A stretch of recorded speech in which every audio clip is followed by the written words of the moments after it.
Welcome to the Futures Initiative podcast. My name is Shelly Eversley. The Futures Initiative is an initiative founded by Cathy Davidson, who's here with us today, to talk about why we need equity in innovation, why innovation is impossible without equity. Cathy Davidson is a distinguished professor at the CUNY Graduate Center and founder of the Futures Initiative. She's written numerous books, including The New Education, and I'm really excited to be here with you, Cathy, especially because you are a world leader in transforming higher education. In fact, most recently, you just won the McGraw Prize for a lifetime of career, an incredible career of transforming higher education in both public and private universities. Welcome, Cathy. Thank you. It's great to be here. And I want to thank you for your energy, because everywhere I'm going these days, I feel people are defeated and joyless. And we not only have to fight for the university we want, but we have to fight with joy to keep our own sense of energy and our own excitement going. I'm not going to be tamed, right? I mean, Audre Lorde, Noam Chomsky, bell hooks, they all tell us joy is activism. Joy is what you need to make change and what you need to make transformation and what you need for innovation and equity. So thank you for starting us off in that mode, because I want to continue that for the next half hour. Well, right on. You know, in that vein, I will say, to add another smart leader is Beyonce. She taught me winners don't quit on themselves. Winners don't quit on themselves. And we're winners. And the Futures Initiative is a winner. Thank you. That's great. It's a winner. And you founded it 10 years ago because you understood that higher education needed to change. Can you tell me about how that needed to change 10 years ago and maybe how it needs to change now more than ever? Sure. So first of all, I want to say that I founded it 10 years ago, but I've also left it in the best hands possible. You and our executive director, Adashima, our undergraduate director, Lauren Melendez, our amazing graduate fellows. I mean, it's a team, and it's not about me. It's about a vision and a sense that there's never just one thing that needs changing. Everything needs to be changing at once, and now more than ever. But you asked about 10 years ago. 10 years ago when I came here, I saw these big posters out on Fifth Avenue at the Graduate Center, facing out on Fifth Avenue, about how our doctoral students, while they're earning their doctoral degree, teach something like 200,000 CUNY undergraduates a year. And I said, great, take me to the Teaching and Learning Center where I can see about all the innovative pedagogies these students are doing. There wasn't one. So the first thing I did when I was here, I didn't start it. I'm not qualified to run a Teaching and Learning Center, but I said, I'm happy to be on the committee and help the Graduate Center have a fantastic Teaching and Learning Center where students realize that doing your research is crucial and important, and doing research that's important for the future of our society. That's crucial. Equally crucial is being able to translate that research for a general public, and there's no better place to learn how to do that and no better people on whom to do it than our undergraduates, our worthy, phenomenal CUNY undergraduates. That conduit, graduate students, research, teaching, the public, to me is what all innovation, all equity has to be about. That, in other words, no matter how great our research is, if we're not finding ways to communicate it to our students and not finding ways to communicate it to the general public, it's not innovative, and it's definitely not equitable. It's a precious little thing we're keeping for ourselves rather than sharing with the people who pay our taxes and pay our salaries in order that we can be here.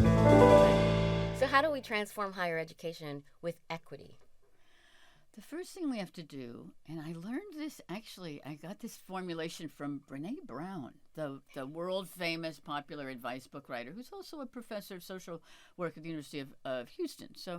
But she said, right now, DEI is being diversity, education, equity, and inclusion programs are being banished everywhere. And she said, what we lose when we get rid of DEI programs, the overt DEI programs, is meritocracy.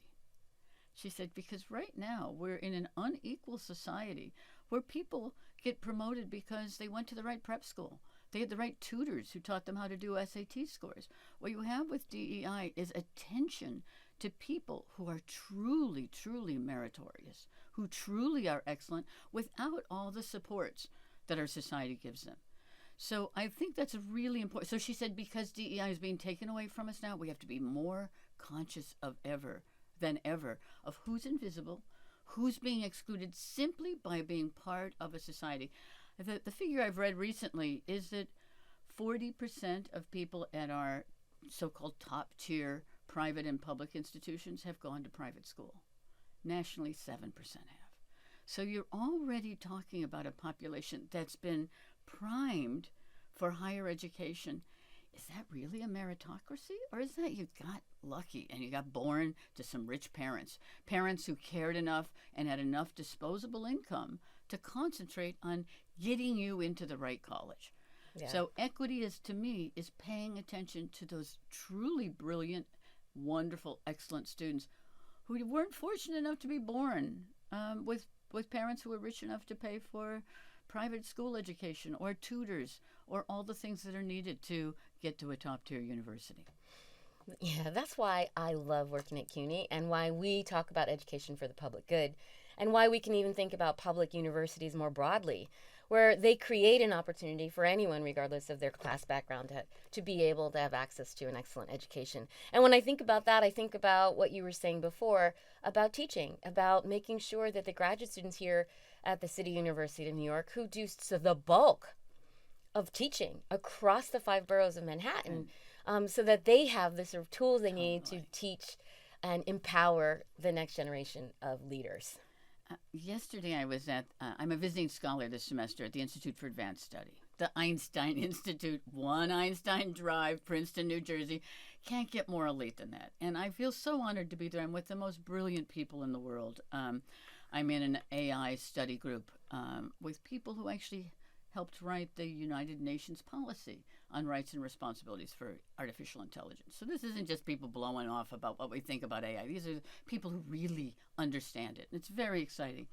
But one of the people was saying that his child, he's from Argentina, his child spoke no English at all and was now in a special school in Princeton, New Jersey. It's a public school, but it's a Princeton, New Jersey public school. And they're taking English as a second language, but everybody at the school is also learning Spanish. So these 5-year-olds get to teach Spanish even as they're learning Spanish. I said, wow, that's the CUNY model. And he was like, what? Because that's not what anyone would think of as a CUNY model. I said, yeah. One of the programs I run has a center at LaGuardia Community College where 140 first languages are spoken. So if you're teaching English as a second language to 35 students, you assume there's 35 first languages in that classroom. And instead of seeing that as a deficit, and this is the innovation and equity part, instead of seeing that as a deficit, you say, wow, what an opportunity. What an incredible moment for people to understand not just their own deficits in that they have to learn English and they don't speak English well yet, but that the world is this incredibly interesting place. And they use a method called translanguaging, where the first day everyone goes home and in English writes a short essay on 2 amazing features of their language. And the second day they come back to class. I've actually been involved in this about 4 or 5 times. Each student reads their little essay that they've written about 2 amazing things in their language. Arabic doesn't have a past tense. How pronouns work in Japanese. And it's incredible. And they then learn English from this incredible starting place of knowing that everybody in that room has a different perspective to contribute and a different way to contribute. It's a phenomenal way to learn another language because you're learning from a position, back to equity and innovation, from a position of power, not from a position of weakness. And your power is exactly in the fact that you're lucky enough to go to an institution, LaGuardia Community College, where 140 first languages are spoken. There's no place else like that in the country. That is the jewel, the preciousness, and the privilege as somebody teaching here to be able to teach at CUNY. I totally agree. And I think about this a lot when we think about this moment where the values that define the Futures Initiative, since its founding, when you founded it 10 years ago, to now, when we're looking to the future again, how are we supposed to do this in this moment? How do we think about transforming higher education with equity at its center, with equity as critical to innovation? How do we do that now? Well, I'm very pleased that when the first edicts and executive orders started coming down, fast and furious in January of 2025, that our chancellor repeated the core mission of CUNY, founded in the 19th century as the university, as the college of the whole people. It was founded as an immigrant university. And throughout the city, there are very famous people of every age who went to CUNY. My mother-in-law, Jewish woman, not from a very wealthy family, but from a family that really believed in education. She went to Hunter College. She is a proud Hunter graduate. And that we can be who we are, not as an add-on, not to make up for a deficit, but that is our core value. That gives us a kind of strength that very few universities have. And I'm amazed that as study after study is coming out now, rankings of the places that are best for social mobility, the best value in the country, over and over again, it's CUNY. That was not the case 20 years ago. 20 years ago, and even 10 years ago when I first came here, the idea that CUNY was somehow one down, that it's now the shining example of what you can do in public education if you put equity and innovation at the core. That's fantastic. That to me is the most exciting thing, that when something that is truly worthy is recognized for its true worthiness, that's ideal. So the first thing I would say about what we do going forward is preserve, fight, defend who we are. That we never forget who we are, and we keep fighting for that harder and harder. The second thing is realizing who we are can always be better, and that there's many places in which we can really support our students and support a different view of higher education. I'm happy to talk about some of those specific programs, but the most important thing is, who are we? Fight for it. I mean, hope that other people can learn from us. We have things we can teach other people. Yeah, we do. And it's interesting, too, when you think about this and you think about the work that is literally the making of the City University of New York through now centuries. We're in the 21st century, and the university was founded in the 19th. And we're still holding strong to our values. And that's why the Futures Initiative, we believe in a university worth fighting for, the university that serves the public good, the university that welcomes everyone, the university that believes in collaboration. And this is a good way for us to segue into you talking about a collaboratory. What is that? I know that when you co-founded Haystack, you founded it on this idea of it being a collaboratory, which is another moment of innovation and transformation coming from you, Cathy. So first I should define what Haystack is, because Haystack, Haystack, no, we're not that. We're HASTAC, and it's an acronym. It's a very National Science Foundation type acronym, which is where we held our first conference. It stands for Humanities, Arts, Science and Technology, Alliance, and Collaboratory. We were brought to NSF as part of the Collaboratory Initiative. A collaboratory is something that was defined in the 1990s by William Wolfe, a computer scientist, and it means an institution without walls. Coming up with a way online, using the internet, you're able to make complex collaborations across disciplines, across different kinds of fields, and across different kinds of institutions, including with people who aren't academic. So Haystack is founded on the idea that there's important research to be done, and academia doesn't have all the answers. So we run hackathons. Right now, Haystack is run out of the Graduate Center, and 2 graduate students run the undergraduate program called Haystack Scholars. There's about 150 Haystack Scholars. Every few Fridays, they run something called Digital Fridays, and these are programs open to the public that people can go in and understand the research that's being done by graduate students and the issues, the deep issues that undergraduates are thinking about. And graduate students. And graduate students too, absolutely. And actually, it's about 80% graduate students, so thank you for that. It's about 80% graduate students, 20% undergraduates, largely in people who are doing work in the humanities and social sciences, but not exclusively. There's always a few computer scientists who want to work with humanists in order to think not just about code, not just about artificial intelligence, but what does this mean to us as a society? What does quantum computing mean to us as a society? What are the risks? What are the benefits? What are the opportunities? Haystack wouldn't exist if it weren't for the internet. I mean, we actually existed. We're known as the world's first and oldest academic social network. We existed before MySpace, before Friendster, which are the predecessors of Facebook. So we were way out ahead of things. We wouldn't exist without the internet. We exist for collaboration across using technology as a collaborative tool. But we also think about the costs, the environmental costs, the equity costs, all of those issues that again tie innovation and equity together.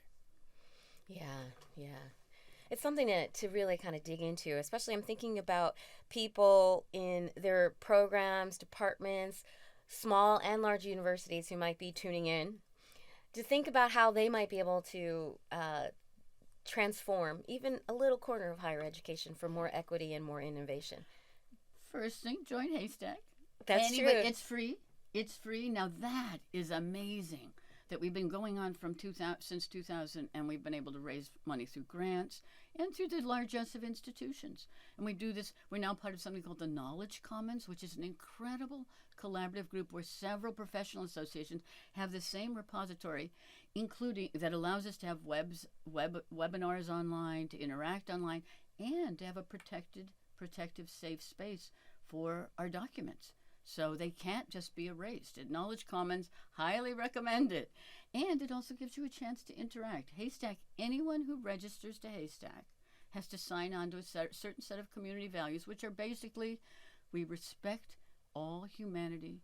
We will not do anything while we are members of Haystack that are disrespectful to others. But once you sign on to that and become a Haystack member, you can blog, you can put your research online, you can connect with other people. It's an incredible opportunity that any college, any place can join. There's no rules, there's no institutional rules, there's no national rules, there's no field rules. But you have to sign on to the one basic rule, which to me is the heart of equity and innovation, which is to respect all humanity. Respect all humanity. Not just have equality, but respect all humanity. And that sometimes means respecting differences, things that you don't agree with at all. Maybe there's somebody who you agree with 75% of the time, and 75% of the time is what you need to make a new program happen or a new course happen, but there's 25% you don't agree with at all. Negotiating that is one of the biggest skills of adulthood, biggest skills of being a human. Lots of adults right now in places of power do not abide by that rule, right? They've announced quite formally that they want to kill the opposition. They want to hurt the opposition. No, how do we learn to work together with people we don't agree with on those things where we have passionate agreements? So it's not easy. The new book I have is called Faculties, a dialogue on inciting constructive change in destructive times, and specifically about how in the world we can work with people who we don't mirror. Well, the world doesn't mirror us. We have to negotiate things that we don't mirror. And again, a place like CUNY, with its intrinsic diversity, means that you're constantly working with people who are from different backgrounds, different religions, different national origins, different races, different genders, and you're working towards the common goal of learning together. That gets back to winning. That's how we win, right? That is how we win. That's how we win. And I think about this a lot because I think about winning as, in this moment, I think about winning as not trying to avoid, assault, not trying to avoid being singled out by an administration that really wants to silence us. Right. I think about winning as being able to use the words like equity, like diversity, like inclusion, like transformative education, like accessible education. I'm pulling all these words off of that list of banned words. Women, LGBTQ, queer, disability, all these words, climate justice, climate science. Yes, I'm saying the words that are on that list. But what I love about our vision, our shared vision about innovation and about equity and about transforming higher education is that all those words are part of winning, part of not avoiding the bully. Because the bully always comes, right? Even when you avoid him that one time, sometimes you have to stop, hold your ground and remember your values. And for us, transforming higher education Yes. is innovative equity. And I could not agree more. And you used the word collaboration earlier. Yeah. Sometimes winning is not just using those words, but living those words, living those values, but not living them by yourself. Finding other strong people that are willing to stand with you so that you can collectively and collaboratively work towards a goal. Yeah. Yesterday in class, my students and I were talking about Frederick Douglass. We've been reading him like at various points of the semester, and yesterday was a tough day because some of my students were having, going through things like so many students, so many faculty, so many colleagues, everybody's kind of feeling the weight of the world and still trying to carry on. And Frederick Douglass said, one of my students said this, Frederick Douglass reminds us in a speech he gave in 1883, he reminds his audience of black men who are eligible to vote but who are denied often the right to vote in 1883. And he says, we're stronger together. The many of us will achieve this. And I think about this a lot, and my students were talking about it, that together we are gonna win. Right. And we have to, because the future depends on it. The future that includes you and me and all of our students and CUNY and all of the values that we stand for. We have to win, which means we have to say the words and do the work. Yesterday, I read on social media about a new AI program that they said is going to replace standard education, where each child is going to have their own AI agent who will pose questions to them, and they will answer them. And if they answer them, they'll pose harder questions. And it'll be in all fields. And you might be in 4th grade in math and in 7th grade in reading, and AI is going to do that. And you're going to sit there with your computer, and you're going to that's how you're going to learn. So we don't need school anymore. And I thought, what a way to disempower students. Because what that means is they're not going to learn from anybody else. All they're going to learn is how to pass the test that will allow them to get to the next point, to get to a certificate. And it's a fraud. It takes away all of the things that prepare you, that education is for, in order to prepare you for a very complex world where you're not just talking to AI agents. You may have to fight AI agents, but where you're dealing with other humans all the time, including your family, including your parents, including your children, including your friends. I mean, it just felt like this is a system designed to disempower. Yeah. It's the opposite. It looks innovative. There's your example of innovation without equity. Yeah. Right. And it also makes, that kind of innovation. I'm using scare quotes here because it's not really innovation, as you say. That kind of innovation just makes people strangers. And strangers, if someone is a stranger, and here I mean in the pure definition, is someone who's not going to be able to collaborate and imagine winning that includes us all. Exactly. Yeah. Exactly. It makes me sad to think that somebody, there's literally, this is the first time in human history where people have literally invested trillions of dollars of venture capital in something. Trillions. No longer multiple billions, trillions. It's almost unimaginable how much money is being invested in AI. It's really sad to me that there's so much investment in AI, and that's the best they can come up with. I know. It's You pretty, know? woo, I know. Really, really impoverished. Yeah. Trillions of dollars of impoverishment. Whew. We'll have to save that for another conversation. And for now, I'm just going to give you a lightning round, okay? Okay. So, Kathy, what's the worst advice you ever got? The worst advice I ever got was to give up. Was that the job market was terrible when I was coming out of graduate school. And so I should change fields. I should give up. I shouldn't go after my dream. That was terrible advice. That is terrible advice. And the best advice? Go after your dreams. That advice came from none other than America's, I think, greatest poet, who I was lucky enough to have in my poetry class, Gwendolyn Brooks, who actually said to me, "Kat, you're not a poet."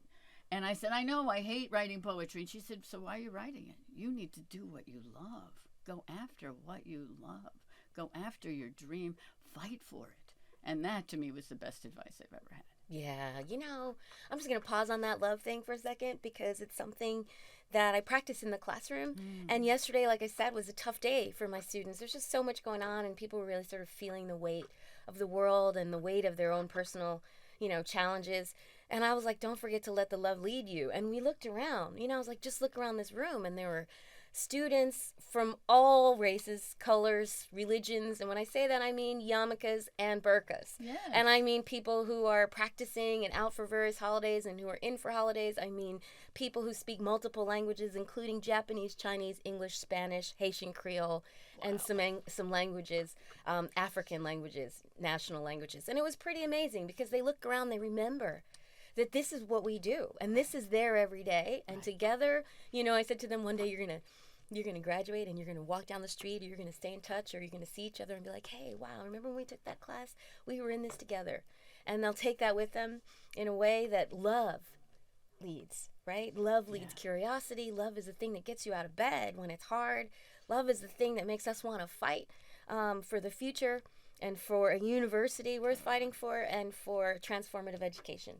Absolutely. Couldn't agree more. That's exactly right. Well, I still have 2 more lightning round questions for you. Okay. I just had a little detour. That was all.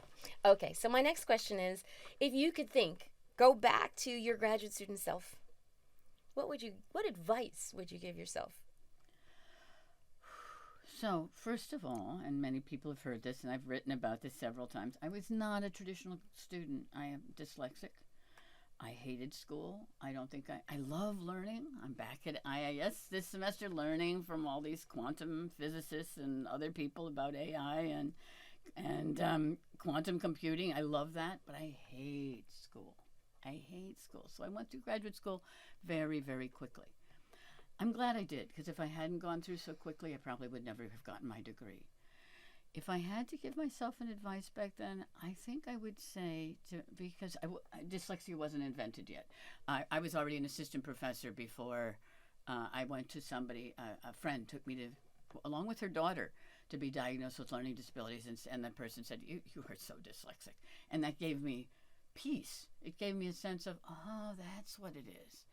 I guess what I would have said before that, when I was still a graduate student and didn't know I was dyslexic, but just couldn't figure out why I couldn't do certain things, I would say go easier on yourself. Don't be so hard on yourself. That you're here is already a testament to your ability. Hang on to that instead of hanging on to the things you can't do. Be proud of the things you're achieving. With joy, with love. Hang on to those things and stop worrying so much about what you can't do. That's good advice. Stop worrying about what you can't do. And, it also gets back to the many, right? Because if you can't do it, someone else can. I was just saying that to our executive director, Adashima Oyo. Her strength, she's really good at organizing people. She's amazing. And I am not. Okay. So, Kathy, one last question before we go, and that is, what do you think people can take with them when we're thinking about transforming higher education, when we're thinking about innovation and equity? What can people take? What can we use? I think the most important thing we can use is each other. We have to find the people who inspire us and hang with those people. Find the people who pull us down, who drag us down, who make us feel like losers. Avoid those people. Do what you have to do to avoid those people. Winning means winning. And sometimes winning means losing the losers. So that's the aphorism. Win with the winners, lose the losers. That is hilarious. I love that, especially when we think about this moment, when we're really trying. Yeah, and we're sometimes still the here. losers are the people who run our lives, who run our country. Yeah. Lose them. Yeah, let's lose them and stay focused on the mission. We're keeping our eyes on the prize. And as Frederick Douglass would say, the North Star, which, by the way, is not some corporate speak. This was a star that led enslaved people to navigate their way to freedom. And I think for us, we need to remember that idea of goal setting isn't just sort of low stakes thing. This is actually high stakes. It's high stakes because the future's at stake, because freedom is at stake, and because empowered masses of people, like the 250,000 people who are students at CUNY, need that empowerment so they can go on and create the world and the future that they want. Absolutely. And that North Star led the way without maps, without any devices, without roads, sometimes through the swamps. But it got people to freedom. Yeah. We're not doing so bad. Now, no matter how terrible it feels right now, This is not the first time in human history. It's not the last time in human history. We're going to win. We are going to win. And Kathy, thank you so much for coming. And we're really excited about your McGraw Prize and your visiting scholar status over there at the Institute for Advanced Study and all of the work that you've done for us and for transforming higher education across the nation and the world, and especially at CUNY. Thank you, Kathy. Thank you, and thank you for letting me feel that the Futures Initiative is in the best possible hands. Thank you. Thank you. So you can watch this podcast on YouTube. You can visit us at futuresinitiative.org. Follow us on YouTube at Futures Initiative. And also you can listen wherever you listen to podcasts. You can also find our show notes with all kinds of goodies, references, and details from this conversation at futuresinitiative.org. Thank you so much, and thank you, Kathy. Thank you so much.